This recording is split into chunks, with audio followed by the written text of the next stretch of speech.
Hey everyone, welcome to Mary Goes Global. In this video, I'll be sharing a little bit of information about learning two languages at the same time.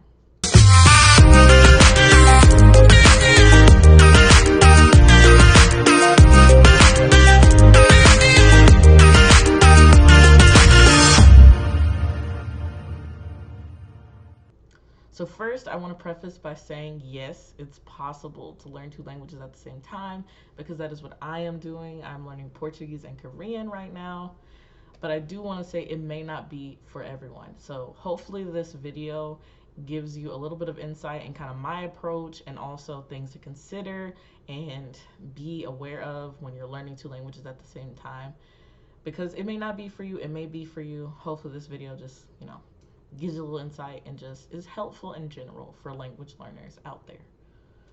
Alrighty. Now, the first thing that I want to say is that to be successful in learning two languages at the same time, it's important to be dedicated to both. It's important to be passionate about both and to have a drive for both. So if you're so about one language, you learning it because your mom told you, you're learning it because your job told you, you're learning it because it's what everybody else told you to do, it may not be, your first thing that you want to do in the day. It may not be something that you're passionate about. And it's very, very easy when you're in that situation to lose interest. So, I hope that you love both of the languages that you're learning, but please at least like both of the languages that you're learning, because that will at least hope, give you some bit of like sway in being successful. That will help you get to your goals if you have that interest, you have that passion. Now, the next thing I want to say, my second point, is it's good to have at least a conversational level in at least one of the languages, if not both. Now, the reason I say that is because when you're first learning a language, there's a lot of basic information you need, just the basic building blocks to the language. You need to get that basic grammar down, how sentences are structured, what vocabulary to use at like a baby age level. Baby age level. That's the information that you need. Because, even if you don't know, I'll give an example in Korean, gisuksa, which means dormitory. Maybe you know the word for student, hakseng, to live, sada, and location, go. And if you ask somebody, oh, 학생 사는 곳이 어디예요? You ask them, where is the place that students live? They would be, oh, you mean the gisuksa. They would know what you're talking about.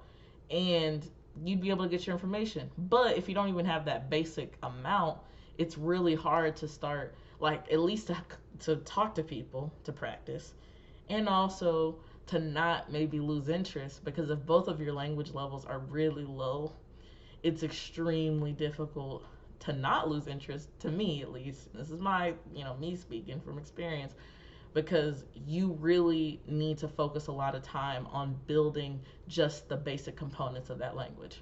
And that's really why in a lot of university classes, if you've ever taken, basic language level courses there, the intro classes are usually 5 days a week or 4 days a week, because they need you to start memorizing just the basics.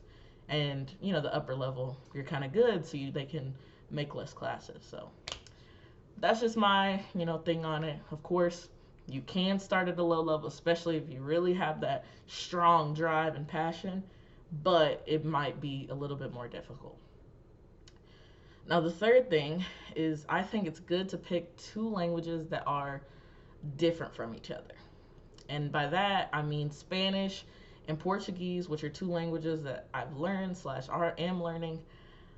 I really think if I was at the level I am now in both and I was trying to just continue growing, it would be in both of them and study them at the same time. It would be a little difficult. And maybe it's for me just because of maybe what dialect of Spanish I focus in on might be a little bit more similar to Brazilian Portuguese. But I think if I was trying to do it, the culture is a little similar. The language kind of sounds the same. The words they use are the same. The grammar, there's a lot of things that are somewhat the same, and that would confuse me. Whereas now that I'm learning Korean and Portuguese, it's clear. It's crystal clear up in my head. This is a Korean word. This is a Portuguese word. and the cultures are very different too. So, you know, when I'm learning things and trying to put them together, I'm not seeing the same items. And that helps. That helps. It really does. So, that is just a recommendation. No, it is not gonna, it's not saying that you can't, but it does help you to more easily focus in on one or the other when you switch during your language learning. However you do it, whether you block it, whether you do it in the same day like I do, however you want to do it.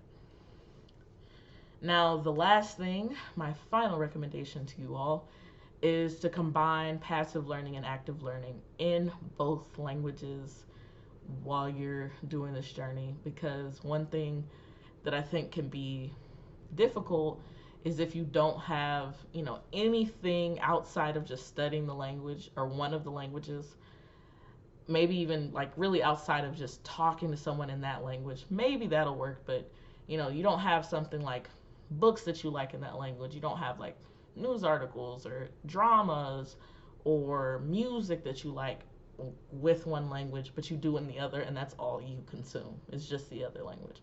Because that could kind of be hard. Whereas for me, I say I kind of have a balance.